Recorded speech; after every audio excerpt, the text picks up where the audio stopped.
आज बीजेपी घूम घूम करके कह रही है कि चुनाव के बाद हम रियासत का दर्जा वापिस कर देंगे। मैं पूछना चाहता हूं, अब्बू जी का था, लिए क्यों? देना ही था तो लिए क्यों? बेवकूफ समझते हो, बेवकूफ समझते हो। इस देश के वजीर आजम जब दिल्ली में डिजिटल इंडिया का फीता काट रहे थे, तब इस रियासत के लोगों के इंटरनेट बंद कर दिया गया था। जब कहते हैं कि दुनिया ग्लोबल हो रही है, तो हर नाके पे, हर चौराहे पे हमसे हमारी ही मिट्टी पे खड़े होकर हमारे होने का सबूत मांगते हो। तुम होते कौन हो? तुम होते कौन हो? तुमको ये औकात कैसे हुई? तुमको ये अधिकार किसने दिया? इसके बारे में आपको सोचने की जरूरत है। और अभी जब मीर साहब नारा लगवा रहे थे तो मेरे मन में एक ख्याल आया, बताइए जिम्मेवार कौन है? जिम्मेवार वो है जिसने आपके घर में चोरी की। अरे चोर तो चोर है ना, चोर चोरी ही करेगा। बीजेपी तो बीजेपी ही है। सवाल ये है कि चोर की मुखबिरी किसने की? चोर को घर का रास्ता किसने दिखाया? तिजोरी का पता किसने बताया? किसने बताया कि घर के लोग सोते कब हैं? किसने बताया कि आगे का दरवाजा किधर खुलता है और पीछे का दरवाजा किसने खुलता है? यह बात हमको समझनी पड़ेगी। जितने चोर खतरनाक होते हैं, उतने ही मुखबिर खतरनाक होते हैं। इस बात को याद रखिएगा। चोर की फितरत होती है चोरी करना, चोर तो चोरी ही करेगा। जम्मू कश्मीर का इतिहास 2014 से शुरू नहीं होता है। 2014 से शुरू होता है क्या? 2014 से पहले भी था ना।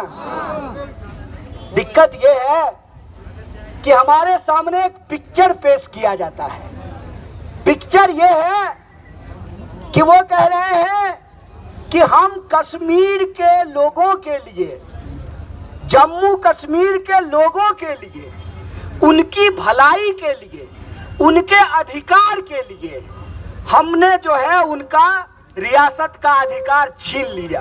मैं कहूं कि आपकी भलाई के लिए हमने आपका कमीज छीन लिया, आपकी भलाई के लिए हमने आपकी पतलून छीन ली, आपकी भलाई के लिए हमने आपके घर में चोरी कर लिया, आपकी भलाई के लिए आपके बच्चों को पकड़ करके जेल में डाल दिया, आपकी भलाई के लिए, आपकी भलाई के लिए आपका इंटरनेट बंद कर दिया, आपकी भलाई के लिए। ऐसी भलाई आपको चाहिए क्या? जबरदस्ती का? ये जबरदस्ती की भलाई? ऐसी ही भलाई ये इस देश के किसानों के साथ करना चाहते थे।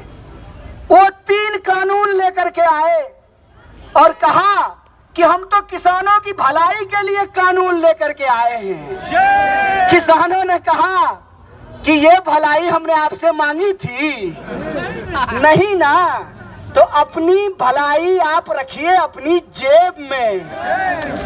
और तब वजीर आजम आते हैं, यहाँ कुछ बुजुर्ग खड़े हैं, हिंदी सिनेमा देखते हैं तो रोने का एक रोल करती थी निरूपा राय, मर गई हैं वो। आजकल वो रोल देश के प्रधानमंत्री करते हैं। जब मौका मिलता है तब आंसू गिराने लगते हैं। रो रो करके कहा कि हम किसानों को समझा नहीं पाए कि हम उनकी कितनी भलाई करना चाहते थे और किसान वो भलाई ले नहीं पाए। मैं कहता हूं 18 तारीख को साहब ऐसा बटन दबाओ कि एक बार फिर से हम प्रधानमंत्री को निरूपा राय बनने हुए देखना चाहते हैं। फिर साहब ने एक नारा लगवाया कि जुल्म का बदला, कत्ल का बदला।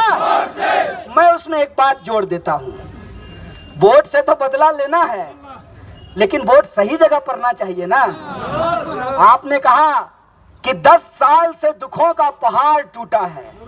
मीर साहब, पहाड़ नहीं होता ना, तो उससे झेलम नहीं निकलता। पहाड़ नहीं होता तो उससे झेलम नहीं निकलता। एक शायर ने बखूबी कहा है, हो गई है पीर पर्वत सी पिघलनी चाहिए, इस हिमालय से कोई गंगा निकलनी चाहिए। यह जो तकलीफ का पहाड़ है, इससे हम हक का झेलम निकालेंगे और हक का झेलम निकलेगा।